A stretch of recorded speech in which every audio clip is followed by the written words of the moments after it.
안녕하세요. 제 2024년 지방직 공무원 9급 저희 행정학 바로 이제 해설 강의를 해보도록 하겠습니다. 자, 원래 일단 시험 문제가 굉장히 어려웠는데요. 여러분 일단은 하나하나 문제 맞춰 나가볼게요. 바로 문제풀이부터 가고요. 총평은 따로 이제 올려드렸으니까 그거 한번 참고 부탁드리도록 하겠습니다. 실제 푸는 것처럼 바로 한번 풀어 가보도록 하겠습니다. 자, 1번부터 갑니다. 애덤스의 공정성 이론에 대한 설명으로 옳지 않는 것은요. 우리 많이 했고요. 투입과 산출의 비율을, 여기서 중요한 건 비율이었습니다. 중고인과 비교해서 공정성을 지각한다. 맞습니다. 딩동댕동. 그 다음에 불공정을 느낄 때 자신의 지각을 의도적으로 왜곡하기도 한다. 맞습니다. 이런 거죠, 여러분. 그래, 뭐 저 쌤이 열심히 하고 나는 대충 하니까 이렇게도 생각하기도 한다라고 보시면 되겠습니다. 노력과 기술은 투입이죠. 반면에 보수와 인정은 산출이다. 딩동댕동. 여기까지 맞습니다. 4번 선지 한번 보세요. 중고인과 비교하여 과소보상자는 불공정하다고 생각하고 과대보상자는 공정하다고 생각한다. 아니죠, 여러분. 이거는 우리 공부를 어떻게 하냐면 과소보상이든 과대보상이든 전부 다 이제 동기가 유발됩니다. 물론 어디가 좀 더 유발되냐면 과소보상 같은 경우는 좀 더 동기가 유발되지만 과소보상, 과대보상 모두 다 불공정하다고 인식한다라고 수업 시간에 말씀을 드렸습니다. 그러니까 내가 막 딴 쌤보다 수업 시간에 만약 시수표를 더 받아요. 그러면 어떤 느낌이냐면 이거는 좀 더 해줘야 되지 않나? 이런 느낌도 받는다라고 머릿속에 떠오르시면 됩니다. 정답은 4번 되겠습니다. 2번 바로 가보도록 하겠습니다. 좀 더 키울게요. 공공선택 이론에 대한 설명으로 옳지 않는 것은요. 자, 경제학적 측면이죠. 인간을 이기적이고 합리적인 경쟁을 본다. 딩동댕동. 비시장적 의사결정, 즉 정치학이나 우리 행정학적 측면을 경제학적 관점을 연구한다. 맞는 말 되겠습니다. 뷰캐넌, 툴럭 대표적이죠. 오스트롬 등이 대표적인 학자이다. 맞는 말 되겠습니다. 자, 경제 주체의 집단적 선택을 중시하는 방법론적 집단주의. 노노노. 여러분 경제학적 측면은요. 방법론적 개체주의다라고 하셔야 돼요. 개체주의다. 이렇게 딱 바꾸시면 정답 바로 4번 가도록 하겠습니다. 피터스 우리 많이 했죠. 피가 팍 터졌다. 시, 신, 참탈, 독, 연계네. 시, 신, 참, 탈. 정답 2번이죠. 그럼 뭐라고 해야 되는 거예요? 신축적입니다. flexible, 유연한 모형이 나와야 되겠죠. 그래서 2번이 틀렸습니다. 4번입니다. 지방공모법상 공무원 인사이동, 즉 내부 임용 이런 내용 문제인데 옳지 않는 것은요. 전직은 직렬을 달리한다. 맞습니다. 전보는 같은 직급 내에서 보직 변경을 말한다. 맞는 말 되겠습니다. 강임 되겠습니다. 같은 직렬의 하위 직급이 없는 경우 다른 직렬의 하위 직급으로는 이동할 수 없다. 틀렸습니다. 이동할 수 있다. 이거는 저희가 한번 문제 풀었던 문제입니다. 이건 그래서 정답 3번 하셔야 되는 거고요. 지방자치의 단체장 또는 지방의회 의장은 공무원을 전입시키려고 할 때는 해당 공무원이 소속된 지방자치단체장 또는 지방의회 의장의 동의를 받아야 된다. 이건 법령 내용이 딱 나와 있는데 이걸 한번 생각을 해보세요. 이제 우리로 만약에 쉽게 말해서 서울로 받아들이려고 해요. 그러면 이제 부산에 있는 공무원을 받아들이려고 하면 우리 부산에 있는 공무원 그 지자체한테 동의를 받아야 되겠죠. 정답 몇 번? 4번. 이건 법령 내용 그대로 나왔습니다. 하지만 3번을 우리가 이제 풀어봤기 때문에 뭐 4번 선지는 이제 명확하게 몇 조인지 몰라도 정답은 맞출 수 있었다. 정답은 3번 되겠습니다. 프로그램 예산 제도에 대한 설명으로 옳지 않는 것은요. 우리나라 중앙정부는 2007년부터 프로그램 예산 제도를 도입했다. 맞습니다. 품목으로는 한계가 있어가지고 어떤 일을 하는지 프로그램 예산 제도를 도입했잖아요. 총액 배분 자율 편성 그거 하려고 프로그램을 도입한 겁니다. 예산의 전 과정을 프로그램 중심으로 구조화하고 성과 평가 체계와 연계시킨다. 맞는 말 되겠습니다. 재량을 주고 성과를 보는 게 요즘 시스템이잖아요. 세부 업무와 단가를 통해 예산 금액을 산정하는 상향식 방식 틀렸습니다. 여러분 이거 하향이죠. 그러니까 총액 배분 자율 편성을 하는 겁니다. 국가 재정 운영 계획을 만들고 분야 부문까지 총액 떨어뜨리고 여기서 이제 프로그램을 마음대로 짤 수 있는 거잖아요. 아시겠습니까? 그래서 여기까지는 딱 떨어뜨리니까 하향식이다라고 하셔야 됩니다. 정답 몇 번? 3번이 되겠습니다. 일반에게 특별하게 기금이 포괄적으로 표시되는 총체적 재정 배분이 가능하다. 왜? 프로그램 사업별로 구성을 했기 때문에 이게 가능하다라고 하셔야 됩니다. 정답은 몇 번? 3번이 되겠습니다. 6번 바로 한번 가보도록 하겠습니다. 사회적 형평성에 대한 설명으로 옳지 않는 것을 이거 많이 했죠. 신행정학에서 사회적 형평성을 강조했다. 딩동댕동 되겠습니다. 롤스의 정의론은 사회적 형평성 논의에 영향을 주었죠. 맞습니다. 최소 국대의 원리.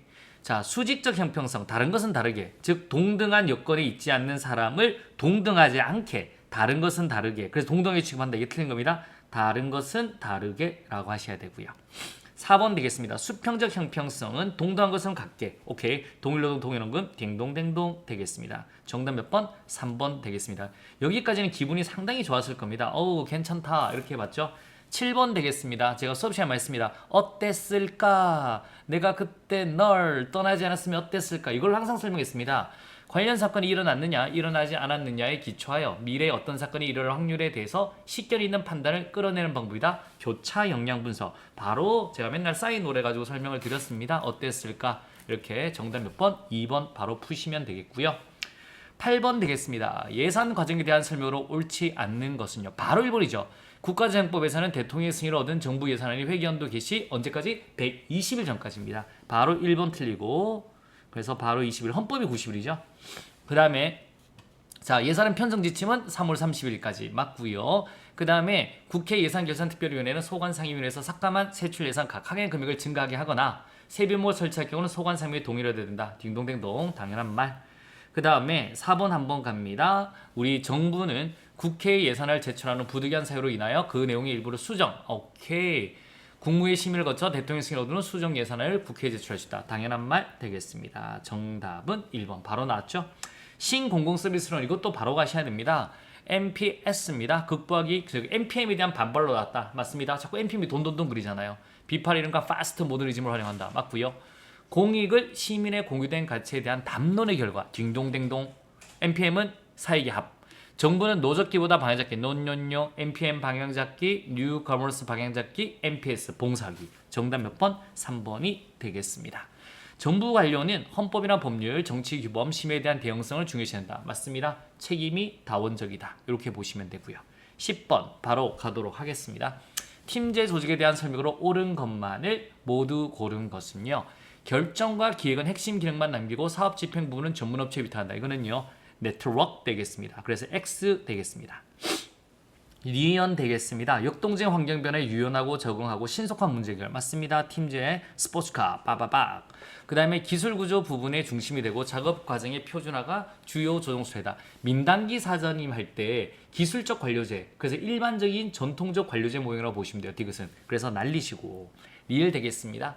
관료제의 병리를 타파하고 업무 수행의 새로운 의식과 행태의 변화 필요성으로 등장했다. 딩동댕동. 환경이 바뀌니까 팀제가 나온 거죠. 정답은 3번 되겠습니다. 11번 문제 이거 어렵습니다. 우리 정책 지지 연합 모형, 정책 옹호 연합 모형이라고도 설명합니다. 옳은 것만을 모두 고른 것은요 라고 하는 겁니다. 자 일단 이건 통합 모형이죠. 그래서 정책 하위 체제에 초점을 두고 정책 변화를 이해한다. 기억 맞는 말 되겠습니다.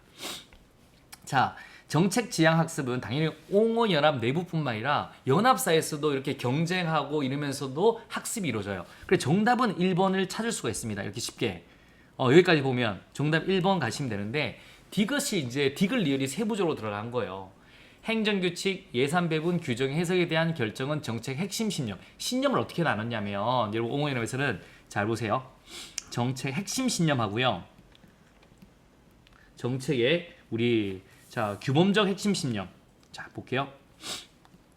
규범적 핵심 신념하고 정책적 핵심 신념하고 그 다음에 2차적 측면으로 봤습니다. 2차적 측면. 요렇게 이제 신념을 나눴는데 자, 행정규칙, 예산 배분, 규정의 해석에 대한 정책은 정책 핵심 신념이 아니라 이건 뭐냐면 2차적 측면이에요. 2차적 측면. 2차적 측면. 2차적 측면. 요렇게 보셔야 되는 거고요. 2차적 신념, 측면 이렇게 보시면 돼요. 똑바로 적을게요. 2차적 측면. 혹은 2차적 신념으로 보여야 됩니다. 이거는 쉽게 바꿀 수 있어요. 그런데 신념체계 구조에서 규범적 핵심, 규범이잖아요 여러분. 이거는 관심 있는 특정 정책 규범이 아니라 모든 정책의 기본적인 생각이에요. 규범은 진짜 안 바뀐다고 보시면 돼요. 그래서 우리 관심 있는 특정 정책 규범에 적용되는 거는 정책적 우리 신념이라고 하셔야 됩니다. 아시겠습니까? 그래서 신념체계 구조에서 기본적 핵심 신념은 관심 있는 특정 정책 규범에 적용되는 게 아니라 모든 정책 규범에 적용돼요. 모든. 그래서 규범적은 모든, 정책은 관심 있는 특정. 그다음 2차는 위에 같은 경우. 그래서 우리 규범은 굉장히 바꾸기 힘들다. 정책은 그거보다는 좀 쉽다. 2차적은 좀 더 쉽다. 그래서 이 세부적인 내용까지 나왔으니까 다 알고 맞추기는 진짜로 어려웠다라고 보시면 돼요. 그런데 이제 정답을 기억내서 딱 끊으면 답은 맞출 수 있습니다. 이게 한 단계 더 들어간 거예요. 여러분, 일반적인 문제. 기억니은을 보면 일반적인 문제. 하지만 디귿 리을까지는 굉장히 어려운 문제. 이렇게 보시면 되겠습니다. 하지만 답은 맞출 수 있었다. 자, 우리 12번도 그냥 바로 갔죠. 윤리적으로 취업 주선행위는 이제 그만 이해충돌 방지 의무 있고요. 등록 재산의 공개 있고요. 종교 중립, 품위 유지 없고요. 공직윤리법에는 정답 몇 번? 1번 되겠습니다. 13번. 아우, 이건 뭐 기가 막힌 문제였죠. 이거 거의 뭐 다 틀렸지 않았나? 아니면 찍을 수 있는 문제죠. 이거는 일반적으로 우리가 구급 시험 내기는 좀 힘든 문제였습니다. 이게 너무 기본적인 문제예요. 솔직히 기본적인 내용이지만 우리 수험생들은 맞추기 진짜 힘들다. 가볼게요. 비철친 연구에 해당하는 것은 이 연구에서는 정책과 성과를 연결하는 모형에 정책 기준과 목표, 집행에 필요한 자원, 조직 간 의사소통과 집행활동, 집행기관의 특성, 경제사회 정책 조건, 정책 집행자의 성향이라는 변수를 제시했다. 이 6가지 변수를 제시한 거거든요. 여러분, 딱 요게 6가지 변수입니다. 6가지 변수. 이 6가지 변수를 제시한 건 여러분 반미로와 반혼이에요.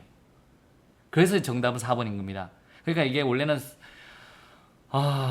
이게 이제 그냥 이거 맞추는 진짜 힘들죠. 우리 반미로와 반혼은 하향적 집행이다 이렇게 보시면 되는데 여러분, 그런데 이거를 이제 세부적으로 공부하기까지가 진짜 이거는 하신 분은 거의 없고, 거의 책에도 이거는 보통 교수님들 일반적인 책에는 잘 안 나와 있습니다. 그래서 이 문제는 정답은 4번인데 6가지 이것 때문에 그래요. 자, 어떻게 한번 봅시다. 정책 기준과 목표 하나, 집행에 필요한 자원, 조직과 의사소통과 집행활동, 집행기관의 특성, 경제사회 정책 조건, 정책 집행자의 성향, 이 6가지 변수를 제시해서 연구한 게 반미로와 반혼입니다. 13번 굉장히 어려웠다. 우리가 수험적으로 진짜 어려웠다라고 보시면 되겠습니다. 어렵죠. 여러분, 13번 틀렸다고 너무 슬퍼하고 노여하지 마세요. 이거를 알고 맞추신 분은 전국에 그렇게 많지는 않을 것 같습니다. 자, 또 한번 가보도록 하겠습니다. 14번입니다. 예산 집행의 신축성 유지 방안에 대한 설명으로 옳지 않은 것은, 이거는 많이 했는데 이거는 예비비 저희 마지막 특강 때 했고요. 추가 경정 예산의 경우 정부는 국회에서 추가 경정 예산이 확정되기 전에 이를 미리 배정하거나 집행할 수 없다. 맞는 말. 예비비의 경우는 정부는 예측할 수 없는 예산외 지출 또는 예산 초과 지출의 충당 위에 일반 회계 예산 총액의 100분의 1입니다. 5가 아니라 100분의 1. 많이 했죠? 계산할 수 있다. 그 다음에 지방재정법에는 계산하여야 한다. 이렇게 많이 공부했죠? 그래서 정답 몇 번? 2번이 되겠습니다. 요건 저희 OS 강에서도 했었는데 아시겠습니까? 계속비의 경우 국가가 지출할 수 있는 연한을 5년 이내라 그러면 연장도 가능하죠. 사업규모 및 국가 지원 여건을 고려하여 필요한 경우에는 예외적으로 10년 이내로 할 수 있다. 자, 각 중앙관서의 장은 예산의 목적 범위 안에서 재원의 효율적 활용을 위해 대통령 또는 정하는 바에 따라 기재부 장관의 승인을 얻어 새 항목을 전용할 수 있다. 오케이, 딩동댕동 되겠습니다. 정답 몇 번? 2번 되겠습니다. 15번, 이것도 어려웠어요. 이것도 지방자치법에서 내면, 지방자치론에서 내면 별 상관이 없는 문제였어요. 근데 우리 이 구급 문제에서 내면 이게 난감하다. 하지만 답은 맞춰야 되죠. 자, 갑니다. 지방지형기업의 관리자는 1번 선지는 우리 아는 선지입니다. 해당 지방자치단체의 공무원으로서 지방지형기업의 경영에 관하여 지식과 경험이 풍부한 사람 중에서 누가 임명한다? 지방자치단체장이 임명한다. 요거는 기출로 나온 한 번 선지예요. 요건 알 수 있습니다. 자, 지방공사를 설립하고자 하는 시장, 군수, 구청장은 설립 전에 행안부 장관과 협의된다. 이거 뭐야? 라고 일단 물음표 한번 던지세요. 지방자치단체는 상호 규약을 정하여 다른 지방자치와 공동으로 지방공사를 설립할 수 있다. 있겠죠? 같이 해야 될 일이 있으면 이거는 규약을 통해서 설립할 수 있다. 있습니다. 여러분, 있는 거, 요 내용 있고요. 지방자치단체는 지방지형기업을 설치 경영하는 경우는 그 설치 운영의 기본상을 조례로 정해야 된다. 이것도 맞는 내용. 여러분, 2번이 왜 틀렸냐면 시장, 군수, 구청장이잖아요. 기초자치단체장이잖아요. 누구한테 물어봐야 될까요? 광역자치단체장한테 물어봐야 돼요. 아시겠습니까? 광역은 행안부 장관과 협의를 해야 되고요. 그러니까 뭐냐면 시장, 군수, 구청장은 그 다음에 이제 뭐 우리 광역시장, 그 다음에 도지사, 오케이? 특별시장, 이분들과 협의를 해야 되는 거고요. 만약에 우리가 특별시장, 그 다음에 광역시장, 도지사는 행안부 장관과 협의를 해야 되는 거예요. 그래서 2번이 틀린 겁니다. 이 내용 굉장히 조금 어려웠다라고 보시면 되겠습니다. 됐나요? 그래서 이게 이제 디귿 3번 같은 게 50조입니다. 지방공법 50조. 4번이 지방공법 5조에 대한 내용이다 라고 보시면 되겠습니다. 어려움이 있다 없다? 없다. 7조. 그래서 정답 2번 되겠습니다. 갑니다. 16번. 이건 또 우리 또 많이 했었던 문제인데 우리 그렇죠. 이것도 오랜만에 나죠. 이거는 일반적으로 그렇게 자주 나오는 거 아닌데 저희는 뭐 우리 항상 문제할 때 뭐 경계 분석, 분류 분석, 계층 분석 제가 논문을 보고 나서 정리했는 표가 있죠. 요거 정도 이해가 힘들어서 논문으로 이해해가지고 여러분한테 이해시켜 드렸는데 자 보세요. 원인이죠. 요거는 이제 저희들 기진 우리 메모사에서 한번 풀어봤을 겁니다. 요거 구체적으로 나와서 요 선지 나왔습니다. 문제사항의 가능성 있는 원인, 개연성 있는 원인, 행동 가능한 원인. 이거는 이제 원인을 보니까 계층 분석을 했는 거고요. 정책 문제에 관해 서로 다할 때는 가정의 창조적 정어를 목표로 하는 거 if죠. 그래서 가정 분석 두 개가 바뀌었네요. 그래서 틀렸네요. 자, 시네틱스 유추 분석입니다. 문제들 사이의 유사한 관계를 인지하는 것이 분석가의 문제 해결 능력을 크게 증가시킨다. 오케이, 유추 분석이죠.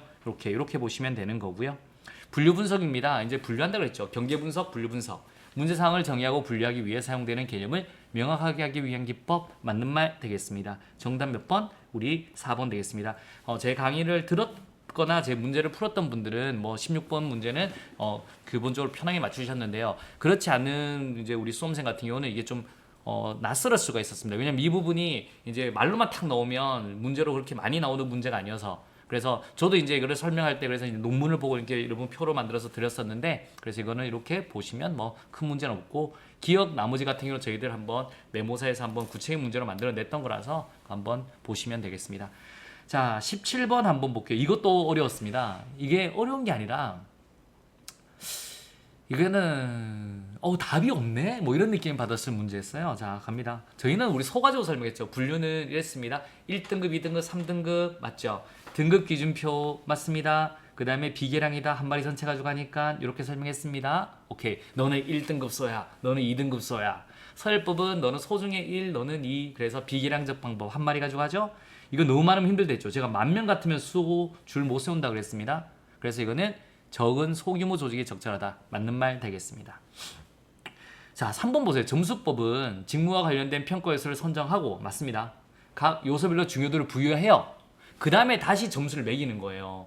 부여하는 과정에서 여기서 계량을 통해 명확하고 객관적인 이론적 증명이 가능한 게 아니라 여기까지 중요도를 부여해요. 이제 그러니까 각 요소별로 중요도가 있을 거예요. 여러분 소로 따지면 여러분 소 같으면 등심이 제일 중요합니다. 그럼 등심의 중요도를 5 때리고 여러분 소머리 별로 안 중요해요. 그거 1 때리고 꼬리 뭐 0.5 때리고 이런 때린 다음에 이제 점수를 부분별로 매기는 거예요. 그래서 각 요소별로 중요도를 부여하는 과정에서 계량을 통해 명확하게 이루어지는 게 아니라 일단 중요도를 매기고 거기에 대한 점수를 매기면서 이제 나오는 거죠. 그래서 요 긴 문장에서 중간에 탁 드러낸 거예요. 맞는 문장에서. 그래서 이게 굉장히 힘든 거였어요. 요 내용도 맞는데 중간에 딱 맞는 문장을 드러내버린 거지. 4번 보세요. 요소 비교법은 조직 내 키잡, 기준되는 소를 기준으로 부분적으로 매긴다 했습니다. 맞는 말 되겠습니다. 그래서 기준 직무의 평가 요소를 상호 비교하여 상대적 가치를 판단하는 방법이다. 맞는 말 되겠습니다. 18번 어려웠죠? 제 책을 보시면 저희 행복 노트 몇 페이지죠? 행복 노트 보면 우리 그레인과 댄스로가 있습니다. 조직 파트에 저희들 한번 보시면 여기 있는데 여기 저희 97페이지 보면 나오죠. 우리 그레인과 댄소로의 수직적 쌍방관계 연계 이론. 이게 이거예요. 이게 안 보이네. 저희 97페이지에 요게 이 내용이에요. 리더와 구성원 교환 이론. 저도 이거를 책에 넣으면서 수업 시간에 맨날 그랬죠. 뭐 이거 내 집단 외 집단 윤석열 정부 와가지고 막 이렇게 이야기하면서 수업을 했던 적도 있는데 그게 이렇게 또 나올 줄은 몰랐습니다. 나올 줄은 몰랐는데 이것도 쉬운 문제는 아니었습니다. 굉장히 어려웠던 문제 같습니다. 자, 우리 내 집단 외 집단 했죠. 내 집단 내가 회사에 있으면 나랑 친한 아이들 있잖아요. 그래서 우리 회사에서 라인이죠. 라인. 그래, 내 집단에 속한 구성원이 많을수록 집단의 성과가 높아진다고 본다. 맞습니다. 그 다음에 리더와 구성원이 파트너십 관계로 발전하는 과정을 리더십 메이킹이라고 하거든요. 리더와 구성원이 파트너십 관계를 발전하는 과정을 리더십. 처음부터는 바로 안 만들어져요. 처음에는 보세요. 가만히 일을 한번 시켜본다고요. 대부분 이제 얼굴 그 다음에 이제 얘한테 좀 더 재량을 줘봅니다. 그러면서 서로 이제 오케이 재량을 주면서 잘하면 그러면서 이제 서로 그렇다 우리 상사가 나를 챙겨주네 이런 식으로 해서 이런 우리 교환이 이루어지면서 리더십이 만들어진다. 파트너십 이렇게 보시면 돼요. 그러면서 내 집단이 만들어지는 거거든요. 리더가 모든 구성원을 차별 없이 대화하는 공정성을 중시한다. 아니죠. 이게 리더와 구성원의 교환 이론이 뭐냐면 일반적으로 리더가 전체 집단에 대해서 어떤 행동을 하느냐가 그 전까지 리더십이었습니다. 여기에서는 개별적으로 내 집단과 외 집단을 구성한다. 근데 내 집단이 많을수록 성과가 잘 나온다. 그래서 나중에는 전체 다 내 집단으로 어느 정도 만들면 좋겠다. 이렇게 가는 거예요. 그래서 디귿이 틀린 겁니다. 정답 몇 번? 1번인 거고요. 리을 한번 보세요. 리더와 구성원이 점점 높은 도덕성과 동기 수준으로 서로를 이끌어가는 상호관계를 중시하는 게 아니라 리더와 구성원이 어떤 관계냐면 우리 내 집단한테는 우리 정보 공유도 많이 하고요. 이걸 해봐라 라고 업무도 많이 주고 이러면서 이제 와 내가 인정받는다라고 싶어가지고 이제 점점점 우리 내 집단이 되는 겁니다. 외 집단한테는 딱 규정에 있는 일만 시키는 거고요. 그렇게 하는 겁니다. 그래서 도덕성과 동기 수준으로 일가를 중시한다. 이 내용은 틀린 내용입니다. 아시겠습니까? 그래서 정보 공유하고 일을 많이 주고 업무 외로 딱 이제 발전할 수 있는 일을 주면서 이러면서 이제 서로 이제 되는 거지. 도덕성 이런 거 X. 정답 몇 번? 1번을 하셔야 되겠습니다. 우리 그래서 이제 LMX라고 하죠. LMX 이론인데 요즘에 이것도 그렇습니다. 야 여기까지 이게 나왔다. 저도 책에 넣으면서 설마 이거 내겠어? 라고 생각하면서 넣었는데 수업 시간에도 제가 여기까지 내지 않을 것 같아요. 뭐 나온 적이 없어요. 라고 말씀을 드려가지고 좀 민망을 하지만 출제가 냈는데 어떻게? 근데 저희는 책에 있고 수업은 했었습니다. 그러면서 이제 막 뭐 우리 윤석열 대통령, 한동훈 이런 설명을 했었는데 좀 그랬네요. 여기까지 나오기 좀 어렵게 나왔다. 이거 문제 좀 어려웠다라고 생각하시면 돼요. 틀려도 너무 슬퍼거나 노여하지는 마셔라. 자, 정착의 발달에 대한 설명으로 옳지 않는 거. 이거는 나중에 이제 한번 나온 적은 있죠. 이 문제는 7급 문제에서 한번 나온 적이 있는데 1951년 정책지향이라는 논문은 정착의 정체성 확립에 기여했다. 맞습니다. 그런데 사이먼한테 밟혔다라고 했죠. 라스웰은 1970년 정책학 속에서 맥락지향성, 이론지향성 이라고 아니죠. 여러분 우리 라스웰은 맥락지향과 뭐예요? 문제지향입니다. 문제지향성 그 다음에 학제적 관계, 연합학문지향 오케이 맞습니다. 문제지향성. 그래서 2번 틀렸고요. 1980년대 정착 연구는 정책 형성, 집행, 평가, 변동 등 다양한 분야로 확대되었다. 맞는 말 되겠습니다. 자, 드론은 정책 결정 단계를 상위 정책 결정, 정책 결정 이후에 최종 모형. 맞는 말 되겠습니다. 정답 몇 번? 오케이, 2번 되겠습니다.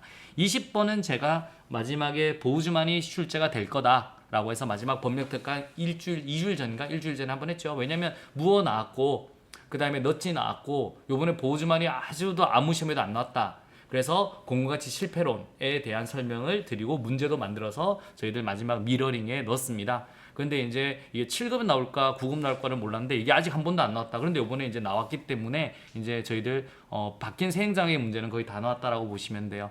무어는 공가치 실패를 진단한 도구로 공가치 지도 그리기. 매핑은 보우즈만이 한 겁니다.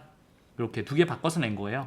그래서 보우즈만이 매핑 이론을 쓴 거고 그 다음에 공공기관에서 생산된 순 공공가치를 추정하는 공가치 회계를 제시한 거는 무어가 한 겁니다. 여기 또 어려웠어요. 하지만 우리는 딕을 리얼 보고 맞췄으면 됐어요. 그래서 이건 정답 맞추지는 어렵진 않았습니다. 우리 전략적 삼각형 모델은 정당성과 지지, 운영 역량, 공가치로 구성된다. 여러분 이건 맞고요. 이건 저번에도 나왔기 때문에 맞습니다. 리얼더 보세요. 시장과 공부물이 공가치 실현을 필수로 요구되는 재화습을 제공하지 못할 때 이게 바로 공가치 실패다. 그래가지고 우리 공가치를 만들려고 들어간다. 보우즈만의 견해다. 라고 말씀을 드렸습니다. 정답 몇 번? 4번 되겠습니다. 자, 이런 식으로 저희 20문제 한번 풀어봤는데요. 문제가 보시면 전반적으로 쉽지는 않았습니다. 어려웠는데 이런 문제 한 80점, 85점 받으면 굉장히 잘했던 문제 같습니다. 이건 7급보다 웬만한 7급보다 문제가 더 어렵게 나왔습니다. 이제 이렇게 보면 좀 더 수준 있게 공부를 해야 되지 않느냐.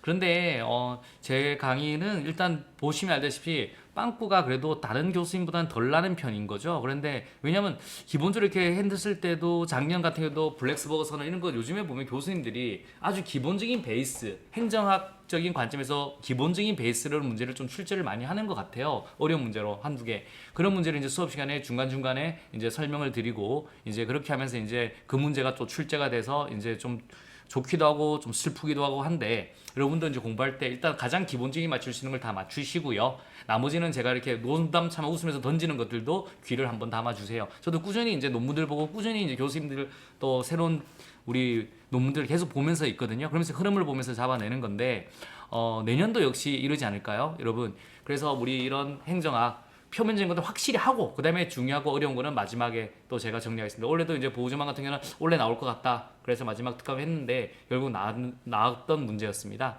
근데 좀 더 이제 앞으로는 더 깊이 있게 해야죠. 나오는데 더 깊이 있게 출제를 해버리니까 이런 문제들이 있는데 여러분들 준비 잘 하시고요. 근데 너무 어려운 문제 할 필요 없고요. 가장 기본적인 거 하고 그다음에 나중에 어려운 거는 저한테 맡겨라라고 생각을 듭니다. 자, 굉장히 고생하셨고요. 이제 또 좋은 결과 있으신 분들은 합격하시면 되고 아닌 분들은 또 다시 열심히 힘내서 공부하면 되겠습니다. 자, 그동안 굉장히 고생하셨고요. 공당에서 강의하는 김규대였습니다. 수고하셨습니다.